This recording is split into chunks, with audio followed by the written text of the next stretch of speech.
अस्सलाम वालेकुम to all of you, good morning and वालेकुम अस्सलाम। कैसे हैं आप सब स्टूडेंट्स? और आवाज़ आ रही है मेरी clear? Hello, how are you students? Am I audible? आवाज़ आ रही है मेरी?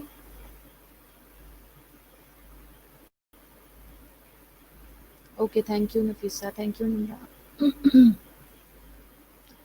चलिए जल्दी जल्दी से ज्वाइन कर लीजिए ताकि हम लेक्चर स्टार्ट करें। बहुत कम स्ट्रेंथ है अभी स्टूडेंट्स की।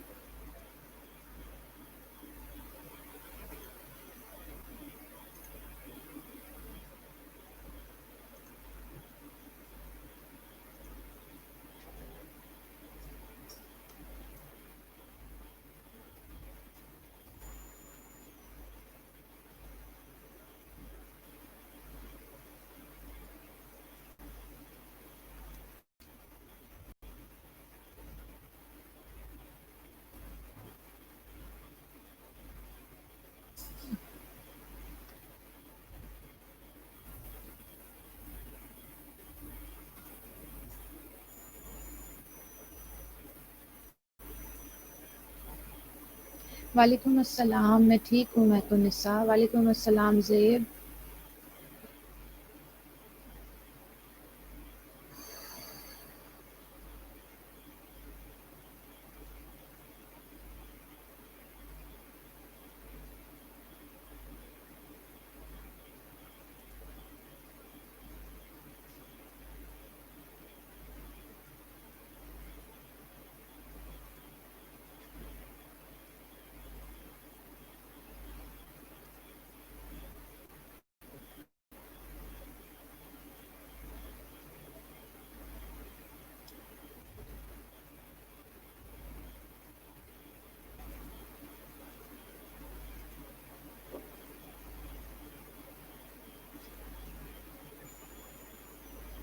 मैं ठीक हूँ बेटा, बिल्कुल ठीक हूँ मैं, अल्हम्दुलिल्लाह। Just 15 students are here. कहाँ गायब हो गए? आधी से ज़्यादा स्ट्रेंथ गायब है।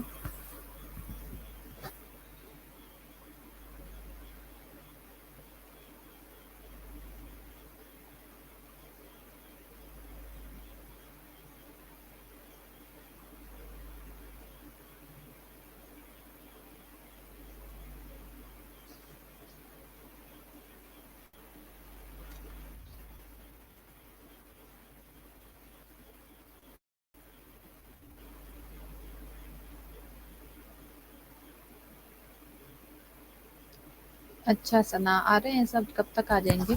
कहाँ से आ रहे हैं? चले, मैं लेक्चर तब तक जो है अपलोड कर लेती हूँ। आप लोग ज्वाइन कर लें, फिर हम स्टार्ट कर लेंगे लेक्चर।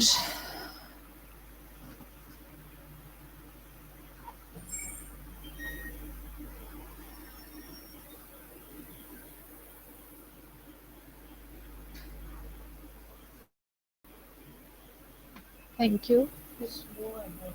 अच्छा, अभी तो मैंने ऑन किया है।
गुड मॉर्निंग सारा, मैं ठीक हूँ। आप सब लोग सुनाए बेटा, कैसे हैं?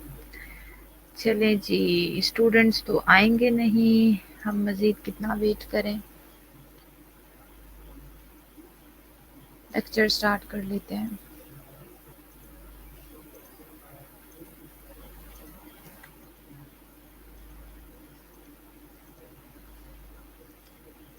लोअर बैक पेन के बारे में पढ़ लिया था। उसके बाद अपर एक्सट्रीमिटीज़ की कुछ कॉमन कंडीशंस हो सकती हैं। ब्रूसाइटिस क्या होता है, टेंडिनाइटिस क्या होता है, इसकी मैनेजमेंट क्या करनी है हमने, what are the loose bodies and how we have to manage these loose bodies, then what is impingement syndrome, and uh, the exercises or the interventions for impingement syndrome. Then we discussed what is carpal tunnel syndrome, उसको किस तरह से diagnose करना है, टिनल sign क्या होता है। Then we discussed about the ganglion and ganglion की मैनेजमेंट क्या है। Then we saw what is Dupuytren's disease, and what is the nursing care of a patient who is undergoing the surgery of hand or wrist. Then the common problems of the feet, plantar fasciitis क्या है, corns क्या होते हैं, callus क्या होते हैं, ingrown toe nail पढ़ लिया था हमने, हैमर टो पढ़ लिया था। हेलक्स वेल्गस के बारे में बताया था मैंने आपको। पीस का बस नहीं पढ़ा था। यस,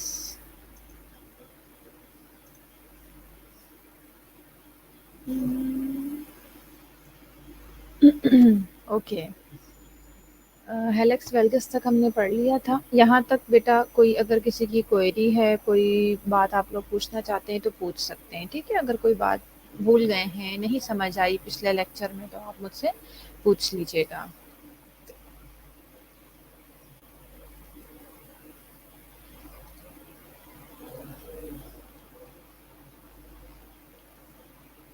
ओके, अब हम स्टार्ट लेते हैं पीस कावस से। पीस कावस क्या होता है, जिसका दूसरा नाम होता है claw foot. It refers to a foot with an abnormally high arch and a fixed equinus deformity of the forefoot। ठीक है जी। पीस कावस बेसिकली जिसे हम क्लॉ फुट भी कहते हैं, ये एक फुट की एबनॉर्मेलिटी है, फुट की एबनॉर्मल कंडीशन है, जिसमें जो आर्क होती है ना, आपको पता है पाँव जो होता है हमारा, उसका जो सेंटर का पोर्शन है, जो सोल का सेंटर का पोर्शन है, आपको पता है वहाँ पे एक कर्व होती है, बट उसका एक स्पेसिफिक एंगल है। कुछ लोगों में वो कर्व नहीं होता, वो मतलब इतना बस इतना ही कर्व होता है कि वो हमें महसूस ही नहीं होता, उसे हम फ्लैट फुट कहते हैं, जिसमें वो कर्व जो है काफ़ी फ्लैटन होता है। That condition is called flat foot. इसी तरह अगर उसका एंगल ज़्यादा बढ़ जाता है, वो आर्क जो है ज़्यादा ऊंची हो जाती है, that is called high arc, या उसे हम क्लॉ फुट भी कहते हैं, ठीक है जी। Peace cavus, also known as high arch, is a human foot type in which the sole of the foot is distinctly hollow when bearing weight. That is, there is a fixed plantar flexion of the foot. A high arch is the opposite of the flat foot and somewhat less common. Flat foot तो फिर भी आपको मिल जाएगा, लेकिन जो high arc होता है ये बहुत कम लोगों में आपको नज़र आएगा, बहुत कम केसेस नज़र आएंगे। देखिए, ये अल्लाह ताला ने एक हमारे अंदर जैसे according to the daily activities हमें जो काम परफॉर्म करना पड़ सकते हैं, उसके अकॉर्डिंग अल्लाह ताला ने हमारी बॉडी को शेप दिया हुआ है। अब ये जो हमारे पाँव का आर्क होता है ना, हमारे पाँव का एंगल होता है, जब हम कोई वेट उठाते हैं, वज़न उठाते हैं, तो वो जो वेट बेयरिंग होती है, उसकी वजह से जो पाँव होता है वो कंपैरेटिवली थोड़ा सा फ्लैट होता है, यानी नॉर्मली जब हम चल रहे होते हैं उसके मुकाबले में। लेकिन जो क्लॉ फुट वाले लोग होते हैं, पीस कावस जिसे हम कहते हैं, ये लोग, इनमें ये प्रॉब्लम होता है कि जो इनका आर्क होता है ना, फुट का जो आर्क होता है, वो अपनी जगह पे ही रहता है, यानी वो इतना हाई होता है कि हम वेट भी उठाते हैं, वेट बेयर भी करते हैं, तो भी वो जो है यानी उस तरह से फ्लैट नहीं हो पाता। This condition is called claw foot. The shortening of the foot and increased pressure produces calluses on the metatarsal area and on the dorsum of the foot। होता क्या है बेसिकली, जाहिर है वो जो उसका आर्क है वो कम होगा तो पाँव की जो शॉर्टनिंग होगी ना थोड़ी सी, और प्रेशर बढ़ेगा। Charcot-Marie-Tooth disease, a peripheral neuromuscular disease associated with a familial degenerative disorder, diabetes mellitus, and tertiary syphilis are common causes of peace cavus। peace cavus के ये कुछ common causes हैं। मैंने आपको पहले बताया कि peace cavus जो है एक ऐसी कोई कंडीशन नहीं है, ऐसी कोई डिजीज़ नहीं है जो बहुत ज़्यादा कॉमन हो। बहुत कम लोगों में peace cavus अभी नज़र आता है। ये उसकी कॉजेज़ कुछ मैंने डिस्कस की हैं कि चारकोट मेरी टूथ डिज़ीज़ हो गई, डायबिटीज़ हो गई और टर्शरी सिफिलिस हो गया। ये जो हैं काफ़ी कॉमन कॉजेज़ हैं पीस कावस के। Exercises are prescribed to manipulate the forefoot into dorsiflexion and relax the toes. Orthotic devices alleviate pain and can protect the foot। इसमें यही है कि हमें एक्सरसाइजेज़ अपने जो पेशेंट होते हैं उन्हें एक्सरसाइजेस परफॉर्म करवाई जाती हैं ताकि वो जो एक कंटिन्यू फ्लेक्शन की पोजीशन है उसको थोड़ा सा रिलैक्स किया जा सके, और दूसरी वही ऑर्थोटिक डिवाइसेस जो हैं वो इस्तेमाल की जा सकती हैं पेन एलिविएट करने के लिए और पाँव को फर्दर डैमेज से प्रोटेक्ट करने के लिए। इन सिवियर केसेस ऑर्थोडिसिस यानी fusion is perform to reshape and stabilize the foot. ये बहुत सिवियर केसेस में ही जाके होता है इस तरह के हमें जो है ऑर्थोडिसिस करनी पड़ती है, यानी उसका जो एंगल है उसको सर्जिकली हमें जो है सेट करना पड़ता है। ठीक है ना, ये देखें पिक्चर में आपको सारी चीज़ें नज़र आ रही हैं। मैंने आपको पिक्चर्स के थ्रू बताया हुआ है नॉर्मल आर्क क्या होती है पाँव की, ठीक है, और जो हाई आर्क है वो किस तरह से शो हो रही होती है। देखें दोनों तरह से दोनों टाइप की पिक्चर्स में मैंने आपको दिखाया हुआ है नॉर्मल फुट क्या होता है और पीस कावस फुट क्या होता है।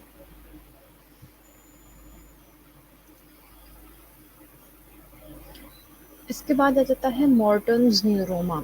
Morton's neuroma, plantar digital neuroma और neurofibroma. It is a swelling of the third यानी lateral branch of the median plantar nerve. नाम से सबसे पहले तो हमें समझ आ रहा है कि ये कोई नर्व्स का डिसऑर्डर है न्यूरोमा। सो मोटर न्यूरोमा जो है it is the swelling of the third branch of the median plantar nerve. जो मीडियन प्लांटर नर्व्स हैं उसकी जो थर्ड ब्रांच है लेटरल साइड पे उसकी स्वेलिंग हो जाती है, उसकी स्वेलिंग को हम कहते हैं मॉर्टन्स neuroma. The third digital nerve which is located in the third intermetatarsal space। अब ये जो third digital nerve है जो कि located कहाँ पे होती है, थर्ड इंटरमेटाटार्सल। आपको पता होना चाहिए मेटाटार्सल बोन्स कहाँ होती हैं, और मेटाटार्सल इंटरमेटाटार्सल्स का मतलब है कि दो मेटाटार्सल्स के दरमियान में। सो थर्ड जो आपकी इंटरमेटाटार्सल स्पेस है उसके अंदर नर्व मौजूद होती है और वही नर्व जो है मोस्ट कॉमनली इन्वॉल्व होती है इस प्रॉब्लम में। ठीक है जी। Microscopically digital artery changes causes and ischemia of the nerve. अगर हम माइक्रोस्कोपिकली इसको चेक करें तो हमें ये बात समझ आती है कि बेसिकली जो वहाँ पे डिजिटल आर्टरी मतलब ये जो फिंगर्स को आर्टरीज सप्लाई कर रही हैं ना, ब्लड सप्लाई कर रही हैं, बेसिकली इन आर्टरीज का इस्कीमिया होता है। इन आर्टरीज की वजह से जो है आपकी जो नर्व है उसको भी सप्लाई स्टॉप हो जाता है, और उसको जब नर्व को ब्लड सप्लाई स्टॉप होती है तो ऑब्वियसली नर्व जो है वो काम करना छोड़ देती हैं। The result is throbbing burning pain in the foot that is usually relieved when the patient rest. अब इस सिचुएशन में यही है कि पेशेंट को थ्रॉम्बिंग पेन होता है, बर्निंग पेन होता है पाँव में, जो कि यूजुअली रिलीव हो जाता है अगर पेशेंट रेस्ट करता है। ठीक है बेटा जी। Conservative treatment consists of inserting inner soles and metatarsal pads which are designed to spread the metatarsal heads and balance the foot posture. इसकी ज़ाहिर है नर्व्स की इन्वॉल्वमेंट है, पेशेंट पेन की कंप्लेन करता है, नर्व की स्वेलिंग हुई भी है।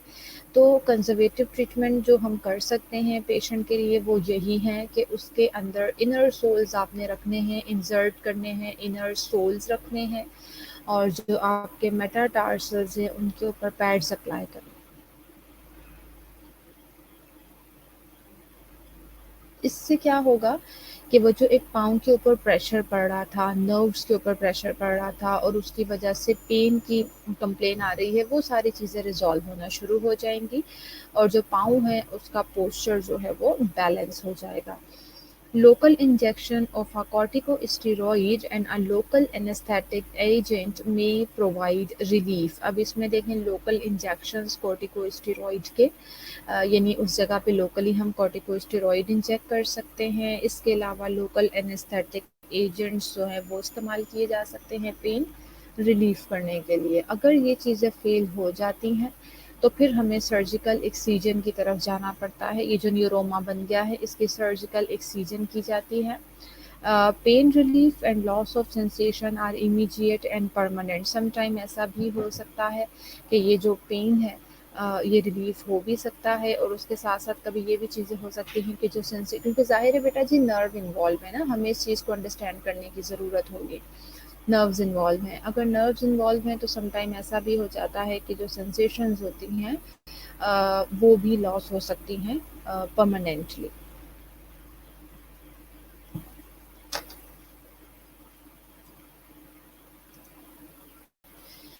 ये देखें, ये मैंने आपको पिक्चर्स से बताने की कोशिश की है। मॉर्टन्स न्यूरोमा किस किस्म का होता है, इन्फ्लेमेशन हुई है, देखिए सीवियर पेन होगी और बर्निंग की फीलिंग आएंगी, थ्रोम्बिंग पेन होगा पेशेंट को। ये देखें, ये मैंने आपको बताया था ना कि इंटर जो जो फिंगर्स हैं उनके दरमियान में जिस तरह से ये मैंने आपको बताया था उसी तरह से ये देखिए यहाँ भी दिखाया हुआ है, सोल में भी दिखाया हुआ है। डिफरेंट पिक्चर से मैंने आपको ये समझाने की कोशिश की है कि किस तरह से ये नर्व्स जो होती हैं स्वेल कर जाती हैं। जब भी नर्व स्वेल कर जाती हैं तो ऑब्वियसली ये इनकी वजह से प्रेशर भी जनरेट होता है, प्रेशर एक्सर्ट होता है और प्रेशर एक्सर्ट होने की वजह से जो है ये पेशेंट को जो है वो पेन भी होगा और वो उस तरह से एक्टिविटीज़ को परफॉर्म नहीं कर सकेगा।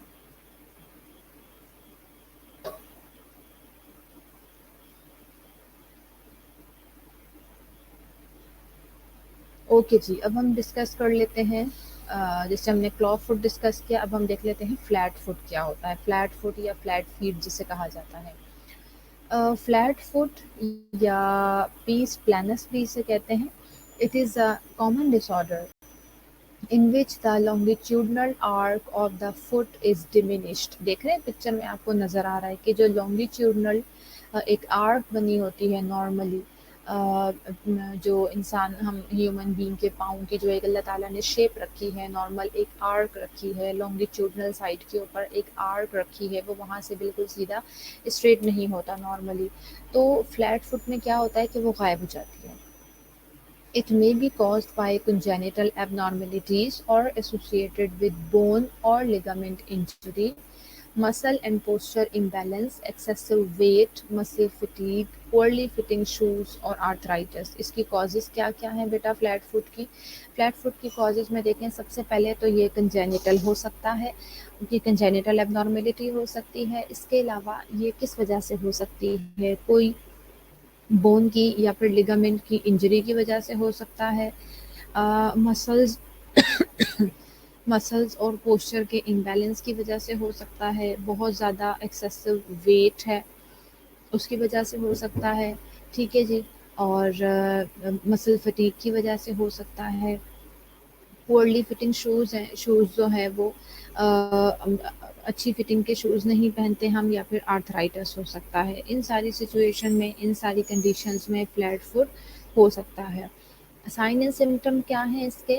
बर्निंग सेंसेशन होंगी पेशेंट को, फटीग होगी, क्लमसी गेट होगा उसका, ठीक है, यानी नॉर्मल गेट तो नहीं होगा ना जब उसका पाँव का जो आर्क है वही नॉर्मल नहीं है, और एडिमा हो सकता है पाँवों में और पेशेंट पेन की कंप्लेन कर सकता है।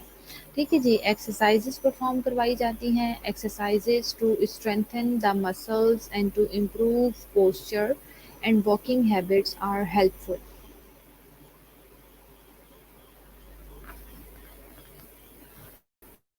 पेशेंट को एक्सरसाइजेस करवाई जाती हैं ताकि मसल्स को स्ट्रेंथन किया जा सके, मजबूत किया जा सके, पेशेंट का पोस्चर इम्प्रूव किया जा सके, और इसके अलावा ऑब्वियसली वॉक करना जो है वो भी बहुत ज़्यादा हेल्पफुल होता है। A number of foot orthosis are available to give the foot additional support. इसके साथ साथ पाँवों को सपोर्ट देने के लिए हमारे पास डिफरेंट ऑर्थोसिस मौजूद हैं, फुट ऑर्थोसिस मौजूद हैं जो कि पाँव को सपोर्ट प्रोवाइड करते हैं।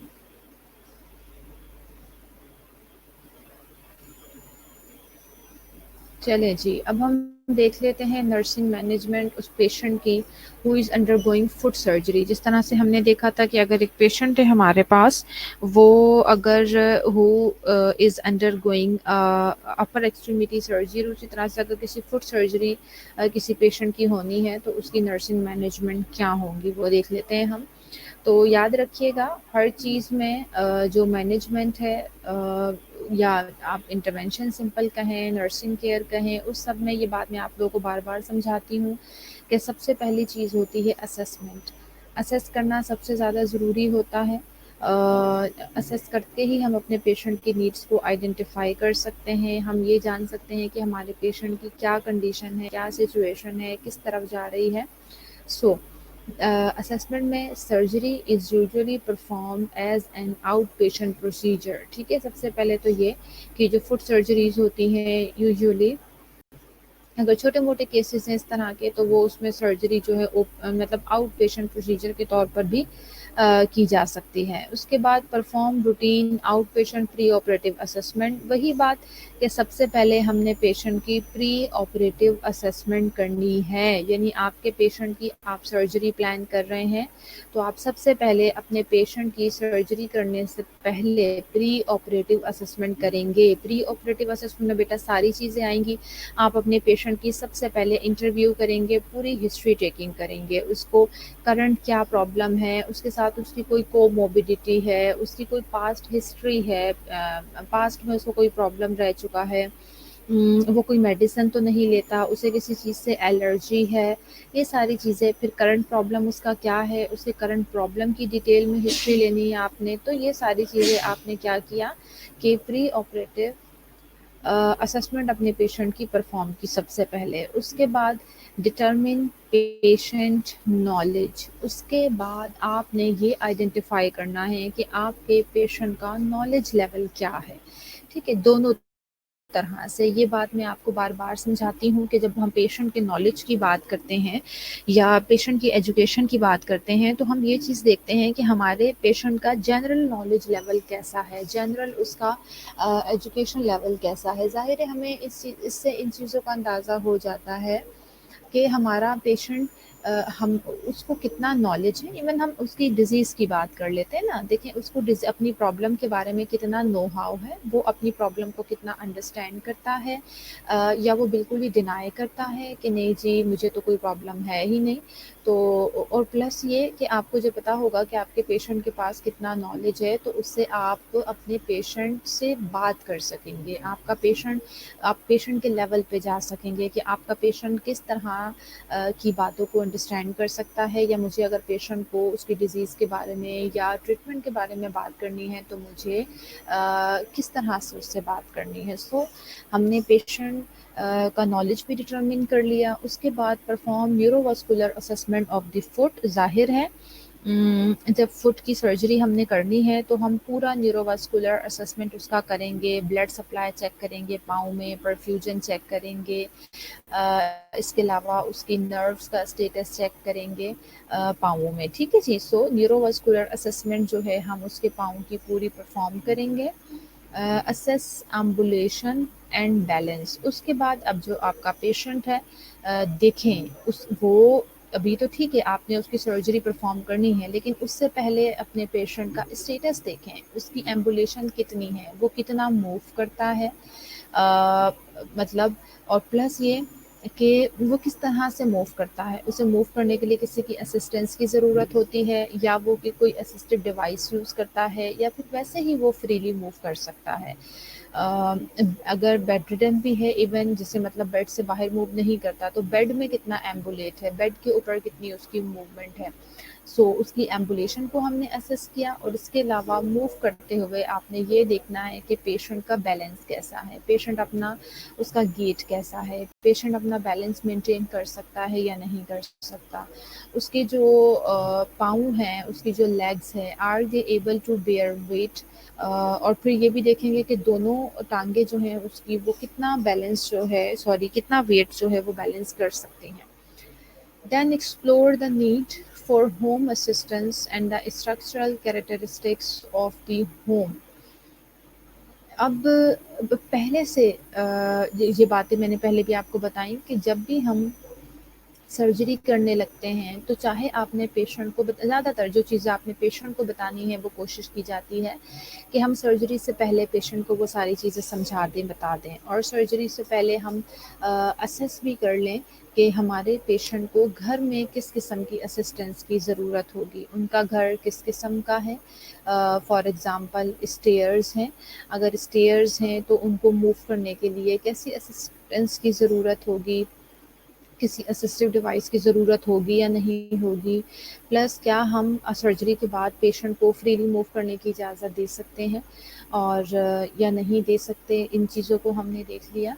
प्लस ये है कि अगर लाइक घर में भी असिस्टेंस की ज़रूरत है, तो घर में कोई असिस्टेंट, कोई ह्यूमन बीइंग, मैं असिस्टिव डिवाइस की बात नहीं कर रही, कोई शख्स घर में मौजूद है जो उनकी हेल्प कर सके, ये सारी चीज़ें हमने देखनी है। इसके अलावा जैसे मैंने पहले डिस्कस किया, structural characteristics of the home, घर किस किस्म का बना हुआ है, ठीक है, कि जैसे distance required to walk and the presence of stairs और स्टेप्स, जैसे पेशेंट को ज़रूरत है अगर वॉक करने की, तो क्या कोई जगह घर में अवेलेबल है और कितनी जगह अवेलेबल है, और अगर हम पेशेंट को अलाउ नहीं कर रहे हैं मूव करने के लिए, तो क्या इज़ इट पॉसिबल कि पेशेंट मूव ना करे।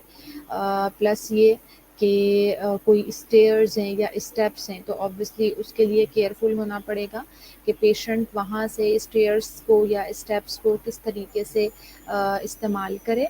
तो इन सारी चीज़ों का हमें ख़्याल रखना होगा। हमने नीड असेसमेंट कर ली, पेशेंट की प्री असेसमेंट कर ली, ये देखने के लिए कि हम क्या-क्या नीड्स हैं पेशेंट की जिन्हें हम आइडेंटिफ़ाई कर सकते हैं।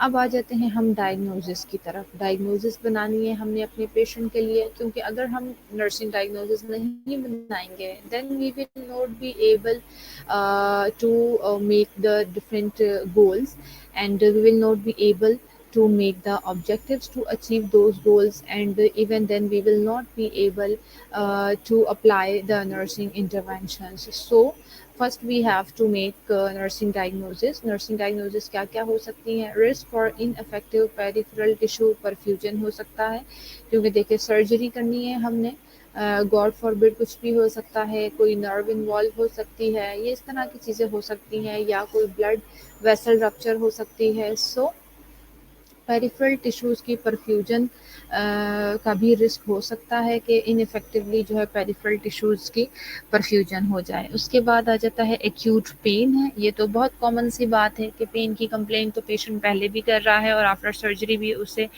पेन की कंप्लेन होगी। सो nursing diagnosis is acute pain. उसके बाद बेटा आ जाता है इम्पेयर्ड फिजिकल मोबिलिटी। अभी पेशेंट मूव नहीं कर पा रहा है, हम इसीलिए उसकी प्रॉब्लम को रिजॉल्व करने के लिए सर्जरी कर रहे हैं। सो इम्पेयर्ड फिजिकल मोबिलिटी, जो फिजिकल मोबिलिटी है वो इम्पेयर्ड हो सकती है। इसके अलावा रिस्क फॉर इन्फेक्शन, चूँकि सर्जरी करवानी है हमने, तो इसलिए सर्जरी करवाने के लिए इन्फेक्शन का रिस्क जो है वो मौजूद है। उसके बाद आ जाती है प्लानिंग या गोल्स। ज़ाहिर है जो हमारी नर्सिंग डायग्नोसिस होती हैं उन्हीं के अकॉर्डिंग हम अपने गोल्स बनाते हैं, और गोल्स के अकॉर्डिंग जो है हम अपनी फिर नर्सिंग इंटरवेंशंस करते हैं। तो सबसे पहले प्लानिंग हमने जो करनी है या हमने जो गोल्स बनाने हैं, मेजर गोल्स हमारे जो हैं बेटा वो यही हैं, एडिक्वेट टिश्यू परफ्यूजन, कि हमारे पेशेंट की जो टिश्यू परफ्यूजन है वो एडिक्वेट हो, पेशेंट का पेन रिलीफ हो, उसकी जो मोबिलिटी है उसे हम इम्प्रूव करें, एंड एब्सेंस ऑफ कॉम्प्लिकेशन, यानी सर्जरी की वजह से किसी भी किस्म की कॉम्प्लिकेशन का सामना ना करना पड़े हमारे पेशेंट को।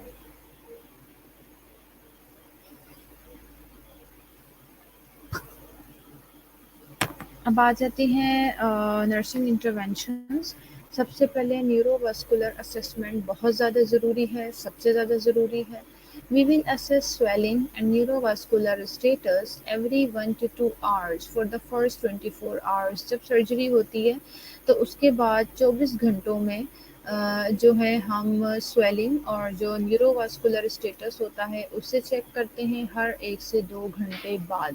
Then instruct patient about sign and symptoms to assess and report। उसके बाद हम पेशेंट को भी गाइड करते हैं कि आपको किसी भी किस्म के कंप्लेन होती है, कोई साइन एंड सिम्टम आपको अपेयर होते हैं तो आप जो है हमें रिपोर्ट करेंगे, हमें बताएंगे।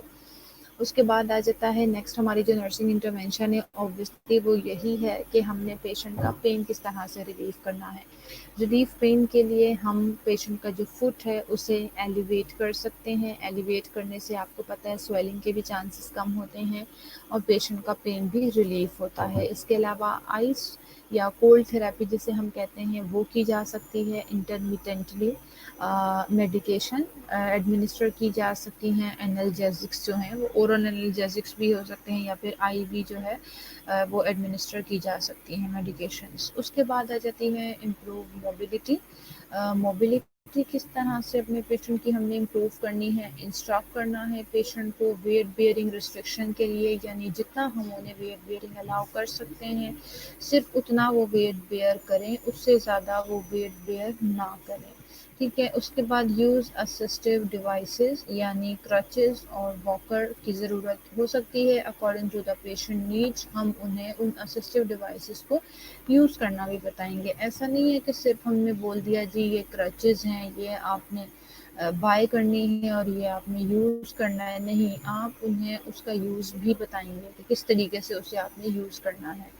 Then implement measures to ensure patient safety, बहुत ज़्यादा ज़रूरी है। जैसे मैंने आपको बताया कि उनकी घर की असेसमेंट भी ज़रूरी है।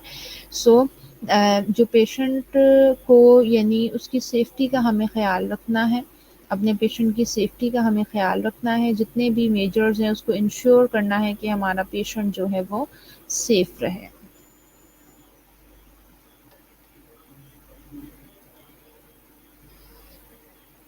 देन सेफ्टी के बाद हमने इम्प्लीमेंट करने हैं कुछ मेजर्स टू प्रिवेंट इन्फेक्शन, कि हम ज़ाहिर है सर्जरी होगी सो देयर आर चांसेस कि इन्फेक्शन हो सकता है। तो हमने कुछ ऐसे मेजर्स करने हैं कि हम पेशेंट को इन्फेक्शन से प्रिवेंट कर सकें। किस तरह से इन्फेक्शन से प्रिवेंट किया जा सकता है पेशेंट को? प्रोवाइड वूंड और पिन केयर, बहुत ज़रूरी, बहुत इम्पॉर्टेंट। पेशेंट का जो वूंड है उसे हेल्दी होना चाहिए। ड्रेसिंग को आपने हमेशा क्लीन रखना है, हमेशा ड्राई होनी चाहिए ड्रेसिंग, और जो वूंड है उसकी कंटिन्यू असेसमेंट होनी चाहिए, अच्छी सी वूंड केयर होनी चाहिए। कोई डिवाइस अप्लाई की गई है तो अगर उसमें कोई पिन्स यूज़ हुई हैं या इवन डिवाइस भी यूज़ हुई है उसकी केयर का ख्याल रखना है आपने अच्छे से।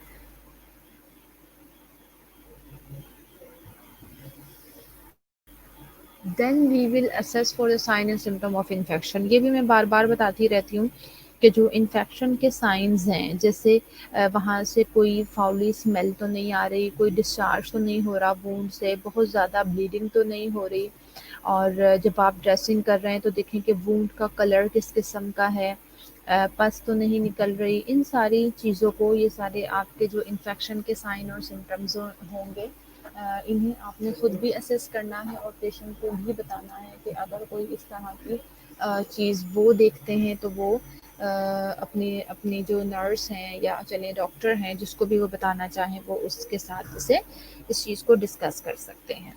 चलिए यहाँ पर हम स्टॉप करते हैं। नेक्स्ट क्लास भी मेरी ही है। पहले हम अटेंडेंस मार्क करेंगे, फिर इंशाल्लाह आई थिंक थोड़ी सी चीज़ें इसमें हैं। हम पेशेंट की एजुकेशन जो बहुत ही ज़्यादा ज़रूरी है, उसको थोड़ा सा डिस्कस कर लेंगे हम, और इंशाल्लाह फिर इसके बाद जो है नेक्स्ट टॉपिक स्टार्ट हो जाएगा।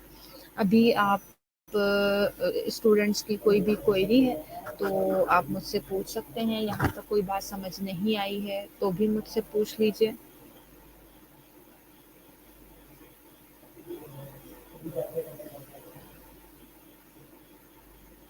कोई सवाल है बेटा किसी का?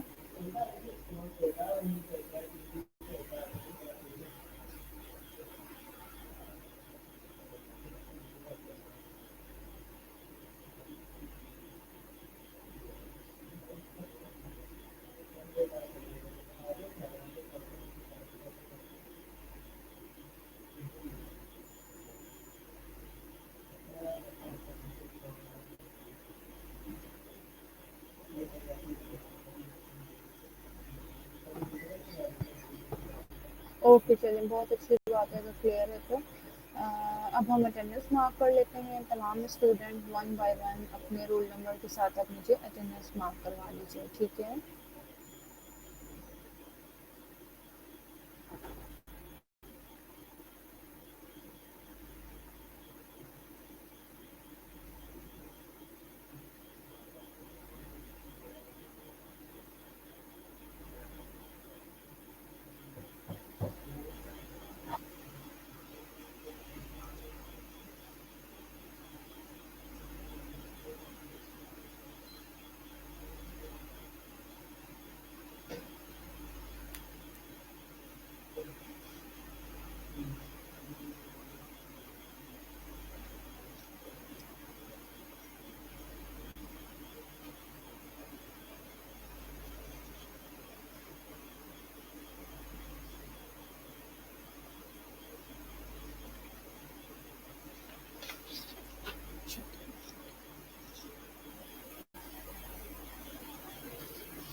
ओके बेटा जी, अटेंडेंस हो गई है। कोई क्वेश्चन है किसी स्टूडेंट का तो मुझसे पूछ लीजिए।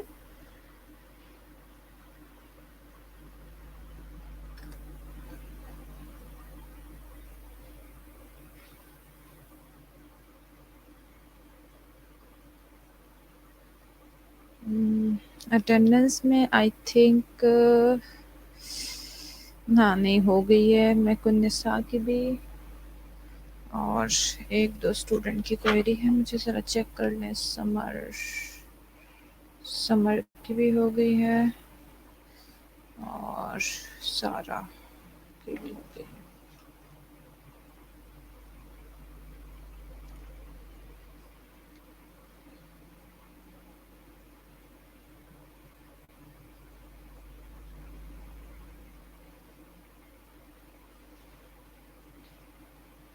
चलिए ठीक है बेटा, अगर कोई क्वेरी नहीं है तो फिर अभी दोबारा मैं लिंक ओपन करती हूँ। नेक्स्ट क्लास भी मुझे लेनी है।